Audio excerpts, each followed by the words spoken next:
Hello, my darling critters. I'll be going over both episodes 43 and 44 today because I took a bit of a filming break over the holidays, and these episodes brought me two things: a lot of lore in episode 43 and an orgy in episode 44. Yes, you heard me right. I said orgy. Who am I? I am the booktube goddess, the #1 drag queen booktuber on YouTube. There was one big thing that tied these episodes together, and that was the absence of Ashton. And I really do hope that Taliesin is all right, because the first time they said he was sick, and the second time they just said he couldn't make it. If anyone knows what's going on with Taliesin, let me know in the comments. So let's tackle the lore we got in episode 33. But first, we had to deal with Shithead, the strange bird that seems to shadow FCG wherever they go and poops on their head. I think this is simply a case of the DM following through with some story that the player concocted, which is always fun to see. We do find out that Shithead may be slightly undead, so maybe there's more to look forward to there. Anyway, after the bird incident, they charm a city official to show them the way to Ebenoid K, the astronomer they want to question about Rudius. Now, the house seems abandoned, so they pose as gardeners or something, and eventually they break into the house. And there, they finally make their way to the basement and find some mysterious figures who open a portal to escape, but Bell's Hills follows them through the portal. And there's a bit of a standoff, and the party finally convinces them that their allies are working on the same side, because the two figures are Ebenoid K himself, who is a halfling, and Plane Rider Rin, a tiefling. And this is where we get a ton of lore. Apparently, Ebenold knew Imogen's mother and suspects both she and Imogen are exultants, who are powerful Rudius born. And we find out that Rudius was created as a prison to Predathos, a destroyer of gods.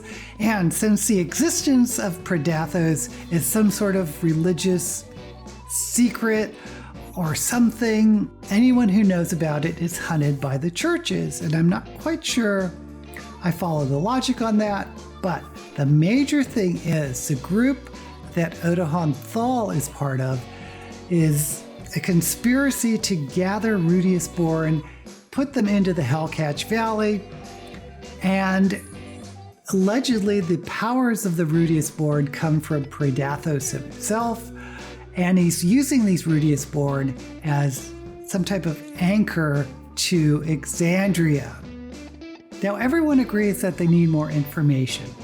They don't know what this group is doing, and the Unseelie Court is like another faction, and they decide it's a good idea to go to the Fey Realm and seek guidance from Fern's grandmother, Mori. But, of course, they want to take Ashton. Remember, he's not there right now.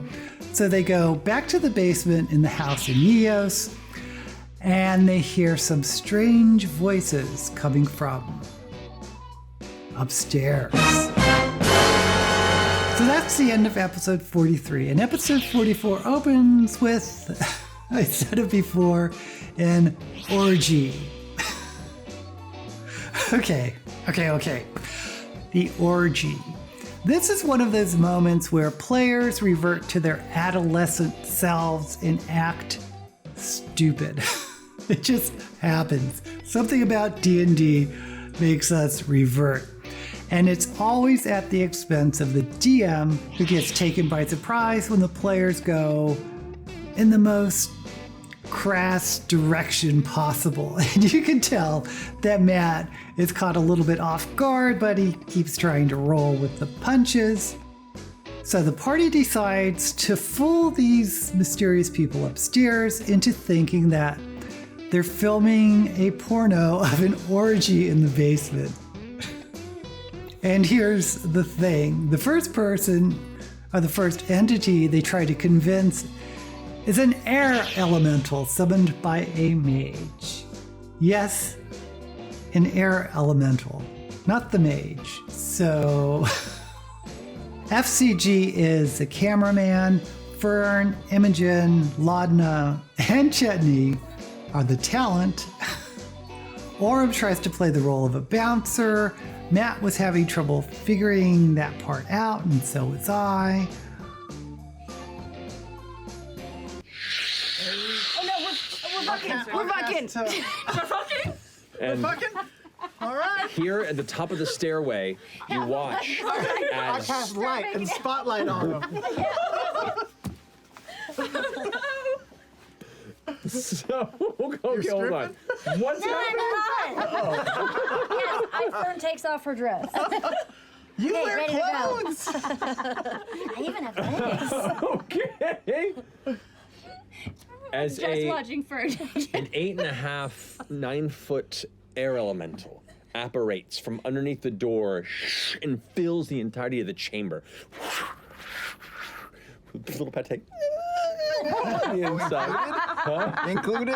Came in for the ride? Oh my god. I ripped my blouse off. I'm panicking. I'm shining spotlights everywhere. I'm running up the stairs. I'm running up the stairs, and halfway up the stairs, I'm going to turn into Okay, so werewolf. you run out to the stairs, and this entity is right there. Panic, take off your shirt. We're gonna have to go on initiative. And what's the demeanor of this thing? Is it just like hovering, waiting, or It's just now like formed out, and it's just noticing you there, and you see like its eyes begin to flash in intensity as it begins to recognize that indeed it's found what it thought it was smelling. okay? Then, at the moment, It's not too late for planned fucking. Or fighting, or whatever. plan fucking. You want to fuck in initiative order. I'll hold my turn. 2023! I'm gonna take like a couple of steps up the stairs past Chetney, hold an attack, and say, I'm gonna hold an attack if it gets within range attacking me, and I'm gonna look up and say, invite only.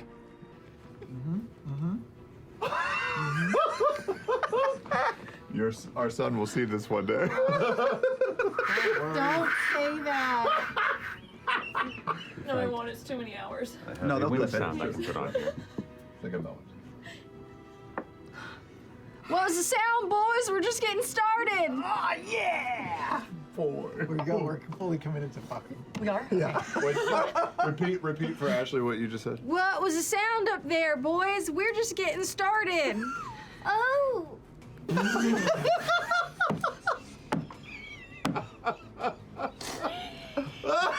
Oh man, Matt, thanks for preparing all that deep lore last game.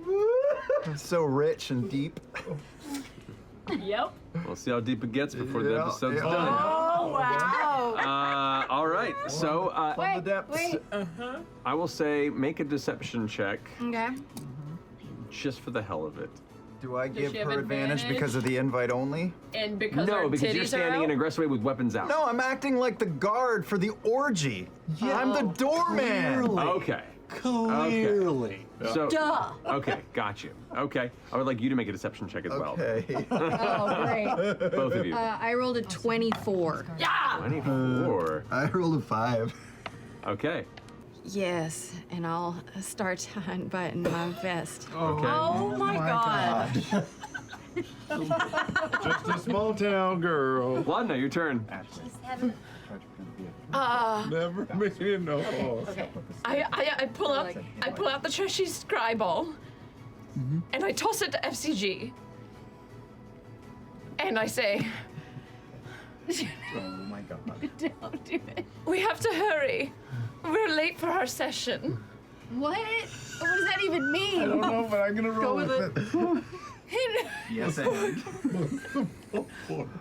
Just webcamming a bit. It's I'm great. gonna hold it and aim it towards her. And shine the lights on her. For her only heroes? Uh-huh. Okay. I'll hold my attack in case an enemy comes near, and I'll turn around on the stairs and face down, and I'll say, Okay, I'm waiting for my action. Let me know when to enter the scene. I'm here to fix your pool.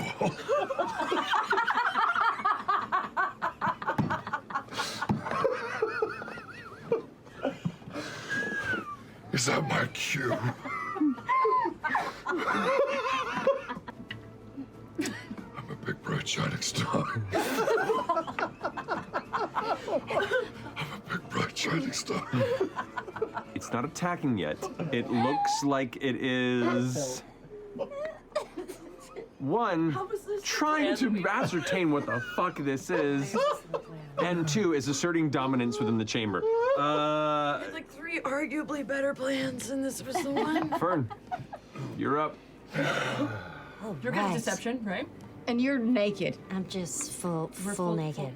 My deception's fine. I am going to.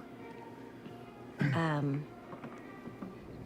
gonna produce flame, and I'm just gonna like rave dance. Just like, you know, like. Are you acknowledging the giant wind creature that just... Not at all. Okay. I'm just lighting, Like those burlesque dancing, performances yes, from, like, dancing the around 20s? Laudna, giving her the light, behind her, interpretive dancing, shimmying. This is the most unique initiative. Don't know what's happening. So have you ever been in a campaign where the party just gloms onto the most stupid plan and tries to run with it? They try to commit to it no matter what happens. Let me know down in the comments if that has happened in your campaign, because I know I've been in some that has gone off the rails. And while you're there, don't forget to like this video and subscribe to my channel. Anyway, they finally meet actual people rather than the air elemental, and Matt does allow some type of persuasion rolls to try to convince them that it's an orgy, but it fails spectacularly. It devolves into chaos as they try to escape, but then Fern turns into a horse because why not? And gets stuck in the doorway. So we get combat, and honestly, it's a decent fight. Bell's Hells eventually wins, and then they take the mage for questioning, and we do get a bit more information. The group gathering the Rudiusborn are trying to release Predathos, the Eater of Gods, to destroy all the gods and thus free mortals from the shackles of the gods. So, not knowing really what to do with this captured mage, they contact Planerider Rin, and they give the mage to her for more questioning, and Planerider Rin agrees to send them to the Feywild, but they still need Ashton. So Rin goes out for cheesesteak sandwiches. Because sandwiches. One other little tidbit occurred in episode 44. That was FCG getting a little bit jittery, maybe about to lose control. And I kind of wish the party detoured to find out more about FCG, but going to the Feywild, of course, seems more important. But my hope is that maybe Ashton has been investigating on FCG's behalf, trying to find out more about FCG's origins. But we'll have to wait till next week to find out. And I really do hope Ashton is back by then. And as usual, I'll be there. Until we meet again, may all the books you read and campaigns you play be blessed.